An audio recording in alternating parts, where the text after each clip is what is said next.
Let's start with our today's topic. आज का कल मैंने आपको पढ़ाया था बिजनेस एनवायरनमेंट की स्टार्टिंग की। बिजनेस एनवायरनमेंट क्या होता है, कैसे होता है, क्या उसकी यूटिलाइजेशन होता है, हाउ इट वर्क्स। अब हम करेंगे उसके। मैंने आपको 5 फोर्सेस बताई थी। क्या होता है ईशा एक बिजनेस एनवायरनमेंट? बताना क्या होता है।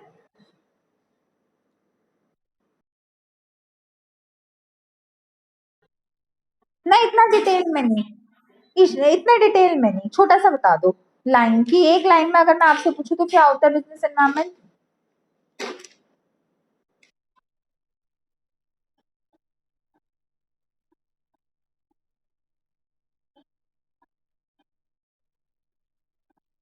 सम total of all the external forces. External word को ऐड करो अपने इसमें।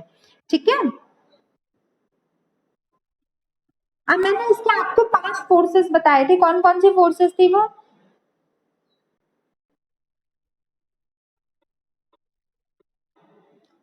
और डेमोग्राफिक। अब आज हम दो टाइप के एनवायरनमेंट पढ़ेंगे डिटेल में, इकोनॉमिक एनवायरनमेंट और सोशल एनवायरनमेंट, और उससे उससे रिलेटेड केस स्टडी भी करेंगे। ठीक है, चलो लेट्स स्टार्ट। देखो, पहला हमारा जो फोर्स है जो हमारे बिजनेस एनवायरनमेंट को डायरेक्टली और इनडायरेक्टली अफेक्ट करता है, वो हमारा इकोनॉमिक एनवायरनमेंट है। पहले मैं अगर आपको एक बात बताऊं, ये जो पांचों काइंड के हमारे एनवायरनमेंट होते हैं, पांचों पांचों फोर्सेस ऑफ एनवायरनमेंट होते हैं, ये हमारे इंटरनल एनवायरनमेंट के अंतर्गत आएगा या एक्सटर्नल के? बताओ। सारे ये एक्सटर्नल होते हैं, सारे ये बाहर के होते हैं। ठीक है। तो ये जो हमारा इकोनॉमिक एनवायरनमेंट होता है, ये चल जाएगा आज इतनी देर। आप अपने एक बात बताओ, आप अपने फोन को चार्जिंग पे लगा के करते हो, लेते हो क्लासेस?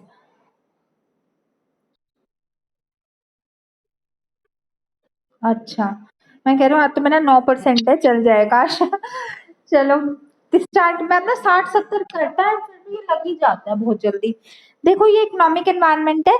इकोनॉमिक एनवायरनमेंट में क्या इंक्लूड होता है हमारे इकोनॉमी के? तो इकोनॉमी में क्या रिलेटेड होगा? पैसों से रिलेटेड होगा, मनी से रिलेटेड होगा। इकोनॉमिक एनवायरनमेंट हमारा वो एनवायरनमेंट होता है जो हमारे मनी से रिलेटेड होता है, पैसों से रिलेटेड होता है, इकोनॉमिक पॉलिसीज से रिलेटेड होता है, डायरेक्टली और इनडायरेक्टली हमारी कंपनी की वर्किंग को अफेक्ट करते हैं। वो चीजें जो मनी से रिलेटेड होता है। अगर इकोनॉमिक एनवायरनमेंट में कोई चेंजेस आए तो वो इकोनॉमिक एनवायरनमेंट में चेंजेस हमारे डायरेक्टली या इनडायरेक्टली हमारी मॉनेटरी पोजीशन को अफेक्ट करते हैं। और मॉनेटरी पोजीशन क्या होती है? मनी की पोजीशन। मनी की पोजीशन यानी हमारे ये, अगर इनमें कोई वेरिएशन होते हैं इकोनॉमिक एनवायरनमेंट में, तो वो डायरेक्टली हमारी कंपनी की प्रॉफिट अर्निंग कैपेसिटी को अफेक्ट करते हैं। हमारी कंपनी में लॉस हो सकता है अगर कोई पर्सन इस एनवायरनमेंट को कंसीडर ना करे। और इसकी वर्किंग डायरेक्टली और इनडायरेक्टली कंपनी की प्रॉफिटेबल कंडीशन को अफेक्ट करती है। ठीक है, ये मैंने वन टेक में इतना आपको बता दी। इतनी बात समझ आई? Economic environment refers to the external economic factors that influence buying habit of a consumer and the business. Economic environment हमारा वो external economic factor होता है जो हमारी या तो buying habit of customer को affect करता है या business को। Buying habit of customer का क्या मतलब हुआ? What is the meaning of buying habit? और अच्छा बताओ, ये कंज्यूमर को हेल्प करता भी है तो हमें क्या मतलब है इस बात से? बताओ। मैं बताती हूँ। ओवरऑल कंपनी में काम, कंपनी को चलाने वाले कौन होते हैं? हाँ जी, वेरी गुड, कस्टमर या कंज्यूमर। कंज्यूमर अगर किसी गुड्स को ज्यादा ज्यादा परचेज करेंगे तभी कंपनी की इकोनॉमी बढ़ेगी, तभी कंपनी में प्रॉफिटेबल कंडीशन होगा, तभी कंपनी में प्रॉफिट जनरेट होगा, राइट? अगर इकोनॉमिक एनवायरनमेंट में कोई वेरिएशन हो, अगर इकोनॉमिक एनवायरनमेंट में कोई कमी हो, जैसे पेंडेमिक का ही नाम ले लो, तो पेंडेमिक है तो इस ये कंपनी को जो अफेक्ट करेगी करेगी, साथ में कंज्यूमर के बाइंग हैबिट्स को अफेक्ट करेगी। अगर लोगों के पास इतना पैसा नहीं होगा किसी चीज को खर्च करने के लिए या किसी चीज को खरीदने के लिए, तो अल्टीमेटली कंज्यूमर की बाइंग हैबिट्स अफेक्ट करेगी उस पर्सन की प्रॉफिटेबल कंडीशन पे, उस कंपनी की प्रॉफिटेबल कंडीशन पे। क्योंकि अगर एक कंज्यूमर बाय नहीं कर पाएगा गुड्स को, या कंज्यूमर इस पोजीशन में नहीं होगा कि वो अपनी गुड्स को परचेज कर सके, उसके पास इतनी इनकम नहीं होगी कि वो गुड्स को परचेज कर सके, तो अल्टीमेटली लॉस तो कंपनी का ही होगा और अल्टीमेटली जो कंपनी में प्रॉफिटेबल कंडीशन है वो भी रिड्यूस होगी। समझ गए इतनी बात? These factors are often beyond a company's control. ये जो फैक्टर्स होते हैं ये कंपनी के कंट्रोल से बाहर होते हैं। कंट्रोल से बाहर होने का क्या मतलब हुआ, कंपनी इन फैक्टर्स को कंट्रोल नहीं कर सकती। फिर कौन कंट्रोल कर सकता है अगर कंपनी नहीं कर सकती तो? हाँ जी, मैंने आपको कल भी बताया था, हम कोई नहीं होते इकोनॉमिक पॉलिसीज को डिसाइड करने वाले, हम कोई नहीं होते गुड्स को डिसाइड करने वाले, प्राइस को, हम कोई नहीं होते टैक्स टैरिफ कोटास को डिसाइड करने वाले। ये गवर्नमेंट होती है जो इकोनॉमिक कंडीशन को एनहांस करती है, उनकी एफिशिएंसी को इंक्रीज करती है, ये बताती है कि आप कितने समय में कितने चीज को बाय अप कर सकते हो। ये गवर्नमेंट डिसाइड करती है इकोनॉमिक एनवायरनमेंट को, वो ही कंपनी पे अफेक्ट करती है उसके प्रॉफिटेबल कंडीशन को। बाकी हम लोग कोई नहीं होते इसे कुछ करने वाले, इससे इफेक्ट होने वाले। अब they can either be macro large scale और माइक्रो स्मॉल स्केल। जो हमारा इकोनॉमिक एनवायरनमेंट है तो या तो वो हमारा माइक्रो लेवल का भी हो सकता है और मैक्रो लेवल का भी हो सकता है। मैक्रो लेवल हमारा लार्ज स्केल और माइक्रो लेवल हमारा स्मॉल स्केल, ये दोनों से रिलेटेड हो सकता है। अब अगर हम अपनी बात करें कि मैक्रो लेवल में क्या क्या आता है, उससे पहले मुझे आपसे एक बात पूछनी है। मुझे ये बताना है इकोनॉमिक एनवायरनमेंट क्या होता है?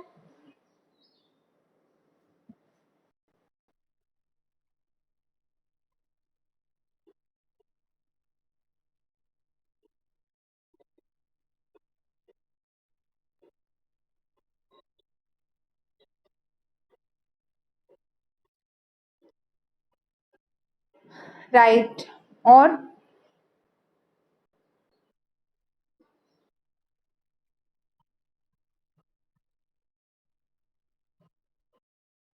Very good.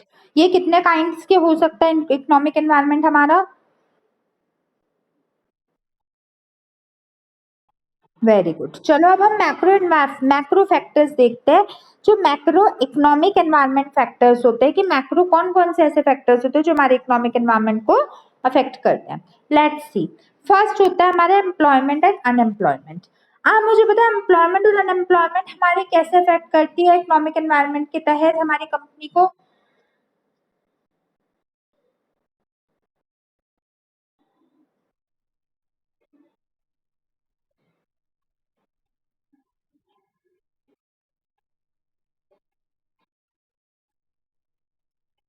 Very good. अगर किसी कंपनी में मतलब जैसे अभी की बात कर ले पेंडेमिक के समय में या किसी भी और समय में अगर कोई इकोनॉमिक शटडाउन होता है, स्लो डाउन होता है, इकोनॉमिक पॉलिसी में वेरिएशंस होता है या इकोनॉमिक की कंडीशन डाउन होती है, इकोनॉमिक ग्रोथ स्टेटस अपग्रेड नहीं होता, तो वो कंपनी डायरेक्टली इनडायरेक्टली हमारे एम्प्लॉयमेंट और अनएम्प्लॉयमेंट लेवल को अफेक्ट करते हैं, क्योंकि जितने लोग होंगे 10 बंदे का काम होगा वो 5 को कर देगी या 10 को रखेगी तो आधी सैलरी पे रखेगी। ठीक है। सेकंड है इनकम। इनकम से क्यों कैसे अफेक्ट होगी, अगर किसी कंपनी के पास प्रॉफिट नहीं होगा या कंपनी का इकोनॉमिक एनवायरनमेंट बहुत ज्यादा खराब होगा या कंपनी का नहीं बाहर का इकोनॉमिक एनवायरनमेंट खराब होगा, वेरिएशन हो गए, तो वो अपने एम्प्लॉयज की इनकम पे ही सबसे पहला वार करेगी। मैंने आपको पहले ही बताया, या तो रोक लेगी सैलरी, उनके इंसेंटिव्स रोक लेगी, या आध लोगों को निकाल देगी, या देगी तो हाफ सैलरी देगी। ठीक है। फिर इन्फ्लेशन। इन्फ्लेशन मतलब क्या होता है, what is the meaning of inflation?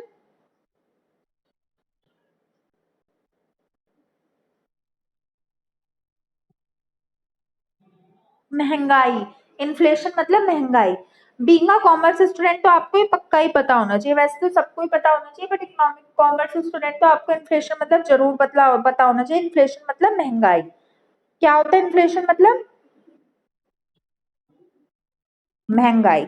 अब जैसे आजकल पेट्रोल के रेट बढ़ रहे हैं, कभी भी ना कुछ भी हो जाता है, कभी टमाटोज के रेट इतने बढ़ा देते हैं, कभी अनियंस के रेट इतने बढ़ा देते हैं, कभी कभी मतलब कुछ भी ऐसी सिचुएशन होता है दालों के रेट बढ़ा देते हैं, और भी पता नहीं इनके जहां हत्ते लगता है वो बढ़ा देते हैं, तो वो इन्फ्लेशन में आ जाता है। और इन्फ्लेशन क्यों होता है, महंगाई क्यों होती है?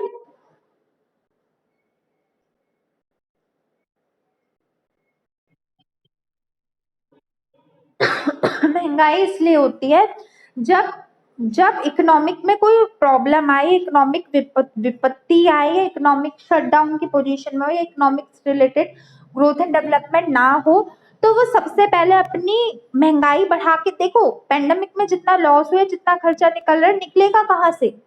बताओ कहाँ से निकलेगा वो खर्चा? हम लोगों के पास से ही तो निकलेगा। जो जनरल पब्लिक होती है वो ही देगी। तो वो ऐसे ही करते हैं कि जिस रेट की जितनी चीज की जितना अमाउंट है उतने को बढ़ा देंगे। तो कहने का मतलब ये है कि इन्फ्लेशन रेट जितना हमारा हाई होता है वो हमारा इकोनॉमिक एनवायरनमेंट उसे भी इफेक्ट करती है। जैसा इकोनॉमिक एनवायरनमेंट होता है उतनी महंगाई ज्यादा या महंगाई कम होती है। Next tax rate, of course जो कंपनी हमारे टैक्स लगाती है, अपनी कंपनी में टैक्स लगाती है, वो इकोनॉमिक एनवायरनमेंट को कंसीडर करके ही लगाती है। अगर उन्हें पीछे से कोई गुड्स ज्यादा टैक्स रेट के साथ मिलेगा तो वो भी आगे से ज्यादा टैक्स रेट के साथ ही बेचेंगे। Next currency exchange rate. Currency exchange rate मतलब होता है हमारी इंडिया की करेंसी। ये मैंने आपको एक बार पहले भी बताया था हमारे एमकॉम में, मतलब जैसे आपका फॉरेन ट्रेड है ना, ऐसे फॉरेन करेंसी एक्सचेंज हो जाता है। तो उसमें क्या होता है कि आपकी इंडिया की कंट्री दूसरी कंट्री में करेंसी, दूसरी कंट्री में क्या इकोनॉमिक पोजीशन होल्ड करती है। जैसे इंडिया का वन, मतलब अमेरिका का $1 इंडिया का 73 रुपीज के बराबर है, 73.34। करंट अगर स्कैनियो देखे तो $1 is equal to 73.34 of Indian rupees. तो ये भी चीज इफेक्ट करती है कि आपकी जो कंट्री की करेंसी है वो आउटर कंट्री में कितना पोजीशन होल्ड करती है, किस अमाउंट पे होती है। आप आप इसको कंसीडर मत करो, मतलब आपको उसमें डिटेल में इतना जानने की जरूरत नहीं। आप नाम, हाँ वो फोन आ गया था तो इसलिए कट गई होगी। तो मैंने ये कहा था कि आपकी जो इकोनॉमिक पोजीशन होती है ना वो पूरी की पूरी अफेक्ट सिर्फ और सिर्फ इस चीज से करती है, जो करंट मतलब इन चीजों से करती है। आप सिर्फ इनके नाम याद कर लेना, आपको बाकी ने ना डिटेल में करने की कोई जरूरत नहीं है। ठीक है। Next saving rates. कितना अमाउंट ऑफ सेविंग। हाँ, हाँ बिल्कुल है, शायद नहीं बिल्कुल। डिमोनेटाइजेशन भी एक पॉइंट, आप 4.9 पॉइंट ऐड करके लिख लेना। डिमोनेटाइजेशन भी बहुत इकोनॉमिक प्रॉब्लम है और इसकी वजह से भी काफी कंपनियां शट डाउन हुई थी, काफी कंपनियों में नेगेटिव इफेक्ट हुआ था इस बात का भी। ऑफ कोर्स डिमोनेटाइजेशन है। रिसेशन है। रिसेशन मतलब क्या होता है, what is the meaning of recession? Consume, कभी कोई ऐसी सिचुएशन आए जब एम्प्लॉयर्स मना कर दे कि नहीं हम ये काम नहीं कर रहे, हम आपकी कंपनी में काम नहीं कर रहे, we will not do the job in your company. तो वो भी अफेक्ट करती है कंपनी की वर्किंग पोजीशन पे। और कंज्यूमर कॉन्फिडेंस लेवल। देखो कंपनी में, कंपनी चलती ही ट्रस्ट पे है। तुम्हारे कंज्यूमर को तुम्हारे ऊपर कितना ट्रस्ट है, अगर किसी को किसी पे ट्रस्ट होता है ना वो जाता हमेशा उसी के पास चीज लेना है। तो तुम्हारी कंपनी में क्या, और ट्रस्ट कैसे मेंटेन होता है, गुडविल के थ्रू। तो तुम्हारी कितनी कंपनी की गुडविल है, कितनी इमेज है, कितनी अच्छा नाम फेम रेपुटेशन है, उसी अकॉर्डिंग करेंसी, उसी अकॉर्डिंग हमारी इकोनॉमिक पोजीशन अफेक्ट होती है। आप नाम तो ये सारे लिख लेना बट अंदर के इनको लिखने की कोई जरूरत नहीं है। इतनी बात क्लियर? कोई भी पांच का नाम बता दो। मैंने ये 9 होगा ना, 4.9 डिमोनेटाइजेशन भी कर लो, कोई भी पांच मैक्रो फैक्टर्स बता दो।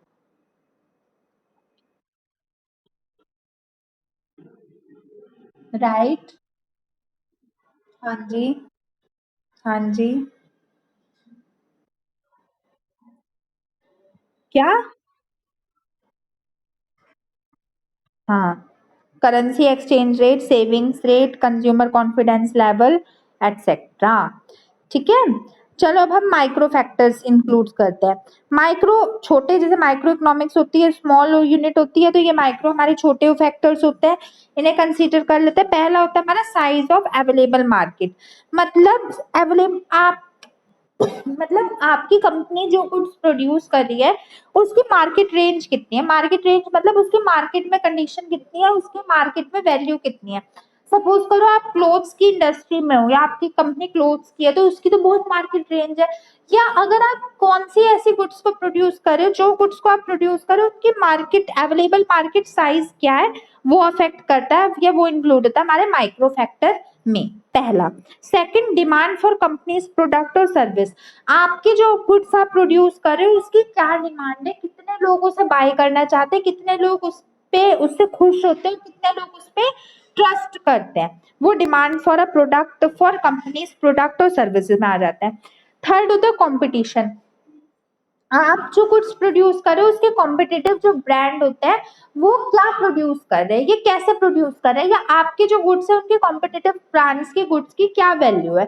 देखो मैं आपको एक बात बताती हूँ कि जो आपके गुड्स है, आपकी कंपनी को हमेशा कुछ यूनिक, कुछ न्यू, जिसे हम प्रोडक्ट इनोवेशन कहते हैं, उस पर बिलीव करना चाहिए। सपोज करो आप कोई गुड्स प्रोड्यूस कर रहे हो 10 रुपए में और आपके कॉम्पिटिटिव ब्रांड सोप का एड ले लेता है। सोप का एग्जाम्पल ले लेता है, अगर लक्स 40 रुपीज का सोप है, सपोज करो, लेट इट बी, और पियर्स अगर 30 रुपीज का, अगर पियर 30 रुपीज में वो सारी क्वालिटीज दे रहा है जो लक्स 40 में दे रहा है, तो कंज्यूमर किसको बाय करना प्रेफर करेगा, बताओ, पियर्स को। तो बात यही है कि आपको ये चीज कंसीडर करनी चाहिए कि आप ऐसा क्या दे रहे हो अपनी कंपनी में जो आपके कॉम्पिटिटिव ब्रांड्स नहीं दे रहे। तो कंपनी में एक कुछ लोगों को तो ऐसा ही रखना चाहिए जो अपनी जिस भी चीज की उनकी कंपनी है वो उसकी कॉम्पिटिटिव, हर चीज की कॉम्पिटिटिव ब्रांड्स तो होती है, और वो उन्हें कट थ्रोट कॉम्पिटिशन देते हैं। What is the meaning of cut throat competition? कांटे की टक्कर, कट थ्रॉट कंपटीशन, कांटे की टक्कर। तो वो उन्हें कांटे की टक्कर देती है। तो ये भी हमारे इफेक्ट करते हैं इकोनॉमिक पोजीशन स्लो डाउन में, कि अगर कोई नई कंपनी आती है ना, तो जान की ये मोनोपोली रखती है कि अगर कोई 50 रुपए की चीज मिल रहा है, मैं 25 की दूंगा। अच्छा, पहले अपने पास से आप जियो का एग्जांपल ले लो। जियो आई थिंक 2018 में आया था, जितना मैं, if I am not wrong, तो 2018 में आया था। उससे पहले कितने महंगे महंगे रिचार्ज हुआ करते थे, कि मतलब जीबीस के अमाउंट के कितने ज्यादा रिचार्ज होते थे। जो मुकेश अंबानी जी है उन्होंने क्या किया, उन्होंने जो अपना अमाउंट है वो अपने पास से देके सबको फ्री डेटा दिया, फ्री कॉल्स दी, जिससे क्या हुआ, आज देखो जितनी कंपनीज थी ना मोबाइल की, मैंने एक बार आपको शायद पहले भी बताया था, सारी मोबाइल की कंपनियां बंद हो गई, सब पिट गई। क्यों? सारी खत्म ही हो गई। पहले इतने सारे थे, टाटा डोकोमो, यूनिनॉर, आइडिया, अब सब खत्म हो गए। एक एयरटेल बचा, एक जियो बचा, और एक शायद वोडाफोन बचा होगा। तो यही और कंपनियां करती है कि अगर कोई न्यू कंपनी आ जाए तो वो आके पहले अपने पास से जो उन्हें लॉस हो जाए देती है अमाउंट, और बचा हुआ जो अमाउंट होता है वो अपने पास से लेके ये सोचती है कि हम अपना कंपटीशन खत्म कर दे। तो ये डायरेक्टली इकोनॉमिक पोजीशन को अफेक्ट करता है। समझ गए? Next, availability and quality of suppliers. जो आप अपने गुड्स सप्लाई करते हो, या आपके जो आपके पास जो क्वालिटी गुड्स है, रॉ मटेरियल्स है, वो कितने अमाउंट के, कितने क्वालिटी के, कितना, मतलब आपको रॉ मटेरियल्स कितने इफेक्टिव मिल रहा है। अगर आपको रॉ मटेरियल्स अच्छे मिलेंगे तभी आप उनके फिनिश प्रोडक्ट अच्छे बना पाओगे। Next, the reliability of companies distribution chain, that is how it gets product to consumer. ये इफेक्ट करता है कि आप अपने प्रोडक्ट को किस तरीके से, किस चेन के अकॉर्डिंग कंज्यूमर के पास पहुंचाते हो। किस चेन के अकॉर्डिंग, मतलब ये आप आगे बिजनेस में पढ़ोगे, आपका उसमें आपका ये मार्केटिंग मैनेजमेंट में लेवल्स ऑफ डिस्ट्रीब्यूशन सिस्टम, तब मैं आपको बताऊंगी। बेसिकली इसका मतलब है कि आप डायरेक्टली कॉन्ट्रैक्ट के थ्रू अपने गुड्स को प्रोडक्ट सेल कर रहे हो, आप होलसेलर के थ्रू कर रहे हो, आप रिटेलर के थ्रू कर रहे हो, मतलब आप अपने गुड्स को अपने कंज्यूमर तक कैसे पहुंचा रहे हो। ठीक है, समझ गए? इनमें से कोई मुझे तीन बता दो, पांच में से तीन बता दो माइक्रो फैक्टर्स।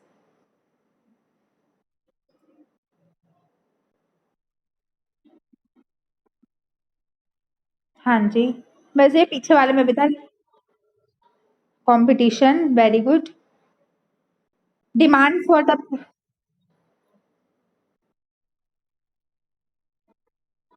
Very good. और आपके पास किस अमाउंट के रॉ मटेरियल्स आ रहे हैं। ठीक है, अब आपको इकोनॉमिक एनवायरनमेंट क्लियर हो गया।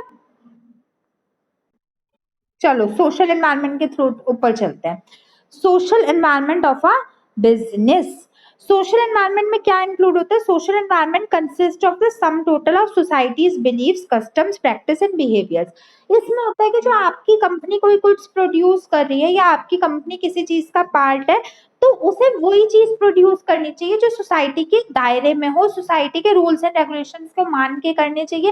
देखो सोशल एनवायरनमेंट, आपने सोशल वर्ड कभी भी आ जाए, जैसे आपका सोशल ऑब्जेक्टिव भी था मैनेजमेंट का चैप्टर फर्स्ट में, तो सोशल वर्ड आपका कभी भी आ जाए तो सोशल मतलब होता है आप अपनी सोसाइटी को हार्म तो नहीं पहुंचा रहे, आप कोई ऐसी चीज तो नहीं प्रोड्यूस कर रहे जो सोसाइटी के खिलाफ हो, सोसाइटी के रूल्स एंड रेगुलेशन के खिलाफ हो। कुछ आप नेचर को तो हार्म नहीं कर रहे, आप अपना प्रोडक्शन करते हुए नेचर तो हार्म नहीं हो रहा, आप अपने फायदे के लिए किसी और का हार्म तो नहीं कर रहे, आप क्या कस्टमर के साथ अच्छा इंटरेक्शन बना पा रहे हो, आप कस्टमर को अच्छे रेट पे, लो रेट पे गुड्स प्रोड्यूस कर पा रहे हो, प्रोवाइड कर पा रहे हो रीजनेबल रेट पे, वो हमारा सोशल एनवायरनमेंट में आता है। तो सोशल एनवायरनमेंट में हमारे वो सारे सोसाइटीज के बिलीव्स यानी धारणाएं, customs, practice and behaviours include होता है कि आपकी कंपनी जो गुड्स प्रोड्यूस कर रही है क्या वो सोसाइटी के रूल्स एंड रेगुलेशन के अकॉर्डेंस में है या नहीं। क्लियर। अब ये बहुत अच्छी लाइन है, वैसे तो ये बीएड की लाइन थी, हमारे में फिलोसफिकल एक सब्जेक्ट था last year BEd first year में, तो लेकिन मैंने इसमें ऐड कर दी, मैंने कहा चलो ये अच्छी लग रहेगी लाइन। अकॉर्डिंग टू एरिस्टोटल, आपको नहीं पता होगा एरिस्टोटल कौन है, लेकिन मैं आपको बता देती हूँ, एक बहुत बड़े फिलोसफर थे। फिलोसफर कौन थे? साहित्यकार, जिन्होंने अपनी फिलोसफीज दी थी। तो ऐसे आप याद कर लो, नाम इन्हीं भी याद करना तो मत करो, कोई बात नहीं। अकॉर्डिंग टू एरिस्टोटल, एरिस्टोटल ने अपनी कई सारी थियोरीज दी थी। एरिस्टोटल ने कहा था a man is a social animal and a part of society, एक इंसान एक सोशल एनिमल है। सोशल एनिमल का क्या मतलब हुआ?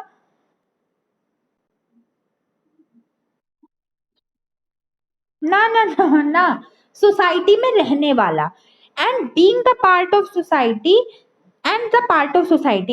एरिस्टोटल ने कहा था कि मैं इंसान सोसाइटी में रहता है, एक पर्सन, एक बच्चा जब होता है तो जन्म से ही वो सोसाइटी का पार्ट होता है। घर वाले भी यही कहते हैं कि अपनी सोसाइटी को देख के चलो, अपने रूल्स एंड रेगुलेशन को देख के चलो, कंसीडर करके चलो। तो एरिस्टोटल ने कहा था कि मैन एक सोशल एनिमल है और वो सोसाइटी का पार्ट है। Being the part of society, society के पार्ट होने के नाते he must produce the goods by keeping in view of the society and it's norms, उसे वही गुड्स को प्रोड्यूस करने चाहिए जो उसकी सोसाइटी उसे मान्य करती है, सोसाइटी के अकॉर्डेंस में, ये सोसाइटी के नॉर्म्स, नॉर्म्स मतलब रूल्स एंड रेगुलेशन, सोसाइटी के रूल्स एंड रेगुलेशन को मद्देनजर रखते हुए कोई भी ऐसी चीज को प्रोड्यूस नहीं करनी, कोई भी ऐसी गलत या इलीगल चीज को नहीं प्रोड्यूस करनी चाहिए जो सोसाइटी एग्री नहीं करती जिस पे। समझ गए? सोशल एनवायरनमेंट हमारे दो काइंड के होते हैं, इंटरनल सोशल एनवायरनमेंट और एक्सटर्नल सोशल एनवायरनमेंट।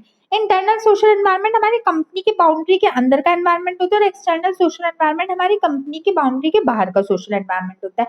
आप मुझे बताना कंपनी के के अंदर का कैसे होगा, जबकि ये तो हमारा एक्सटर्नल एनवायरनमेंट है, फिर भी कंपनी के एनवायरनमेंट के अंदर का कैसे हो गया इसमें इंक्लूड?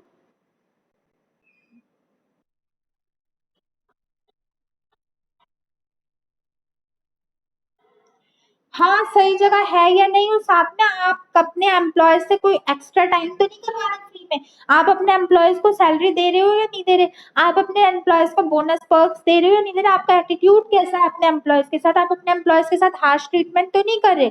ये सारा हमारे इंटरनल में आ जाता है। और एक्सटर्नल में वही कि आप किसी को, आप अपने गुड्स प्रोड्यूस करते हुए सोसाइटी को तो हार्म नहीं कर रहे, आप कोई चीज कट थ्रू तो नहीं कर रहे, आप पेड़ पेड़ काट के या कोई कह सकते हैं अपने ऐसे प्रोडक्ट्स तो नहीं बना रहे जो सोसाइटी को हार्म करके प्रोड्यूस हो रहे हो, वो एक्सटर्नल में आ जाता है। ठीक है। अब इसके फैक्टर्स देख लो, कौन कौन सी चीजें होती है सोशल फैक्टर्स जो हमारे सोशल एनवायरनमेंट को अफेक्ट करती है। पहला है हमारा लाइफ स्टाइल। लाइफ स्टाइल मतलब रहन सहन का तरीका। कहीं आप ऐसा तो नहीं है कि जो आप अपने गुड्स प्रोड्यूस कर रहे हो वो लाइफ, लोगों की लाइफ स्टाइल के विरुद्ध हो, या लोगों के रहन सहन के तरीके के विरुद्ध हो, लोगों के रहन सहन के तरीके के बाहर हो। बाइंग हैबिट, क्या आप कोई ऐसा प्रोडक्ट तो नहीं प्रोड्यूस कर रहे जो आप, जो कस्टमर्स की बाइंग हैबिट के खिलाफ हो, या कस्टमर्स उन्हें खरीदना ही ना चाहते हो, या कस्टमर उन प्रोडक्ट को खरीदते ही ना और फिर भी आप उन्हें प्रोड्यूस किए जा रहे हो। एजुकेशन लेवल, आप अपनी जो प्रोडक्ट है वो एजुकेशन लेवल की मर्यादा में रख के बना रहे हो, मतलब ऐसे बना रहे हो कि सब लोग उसको पढ़ सके, जो एजुकेटेड नहीं है वो भी उन्हें पढ़ सके। अब इसका मुझे आपको एक एग्जांपल देना पड़ेगा कि एजुकेशन लेवल में क्या इंक्लूड हो सकता है। अगर आप अपना प्रोडक्ट प्रोड्यूस कर रहे हो तो आप एजुकेशन लेवल को कैसे, उस पॉइंट को कंसीडर कर सकते हो, बताओ।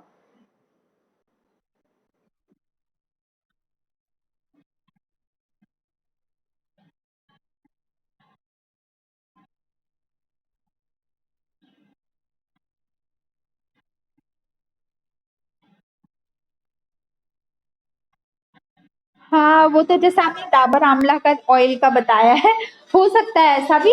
लेकिन बेसिकली इसमें पता है क्या इंक्लूड होता है? जैसे सपोज करो सब लोग एजुकेटेड नहीं होते, सब लोग पढ़ नहीं सकते, चलो कुछ मैं कुछ खाने पीने का प्रोडक्ट ले लेती हूँ, कोई बिस्किट है या कोई नमकीन है, तो जो उसके इंटीग्रेंट्स हो या उसकी ये हो कि इसमें कितने ग्राम का, वो आप इंग्लिश में भी लिख दो, हिंदी में भी लिख दो, ताकि जिसे इंग्लिश ना आते वो हिंदी में पढ़ ले। अब हिंदी भी किसी को नहीं आएगी, उसमें तो खैर कोई कुछ कर नहीं सकता, बट हिंदी और इंग्लिश दोनों में लिख दो, वो एजुकेशन लेवल में आ जाएगा मेरे अकॉर्डिंग इसका एग्जाम्पल। ठीक है, और हाँ वो भी बात ठीक है, आप एजुकेशन में दे दो, वो भी दे दो तो और अच्छी बात होगी। ठीक है,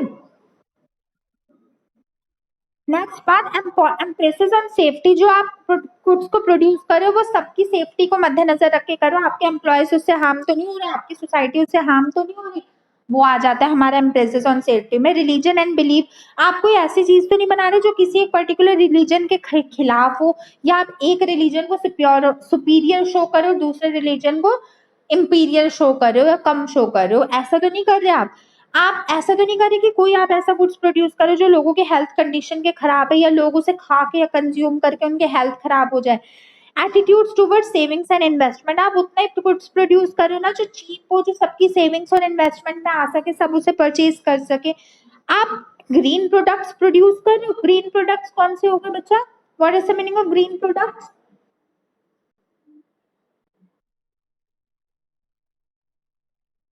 हाँ, very good, eco friendly products. आप क्या इको फ्रेंडली प्रोडक्ट्स प्रोड्यूस कर रहे हो? नेक्स्ट, आप पॉपुलेशन ग्रोथ रेट को कंसीडर करके करो कि क्या आप इतना कम या ज्यादा प्रोडक्शन तो नहीं करे कि आपकी पॉपुलेशन से बाहर आना है, आपका वेस्ट हो रहा है, आपकी पॉपुलेशन की कम है कि उतने भी आप नहीं प्रोड्यूस करे कि आपकी पॉपुलेशन सब उसे ले सके। Next, attitude towards work, career etcetera. आप क्या कोई ऐसी चीज तो नहीं प्रोड्यूस करे जो किसी के वर्क, या आप कोई ऐसा काम तो नहीं करे अपनी कंपनी में जो आपका किसी के वर्क कैरियर के खिलाफ हो, या वर्क और कैरियर को दबा के किया जाए। या attitude toward consumer service and product quality, आपका प्रोडक्ट किस क्वालिटी का आप उसका मद्देनजर रख रहे हो, या आप जब आप एक अपनी कंपनी में अपने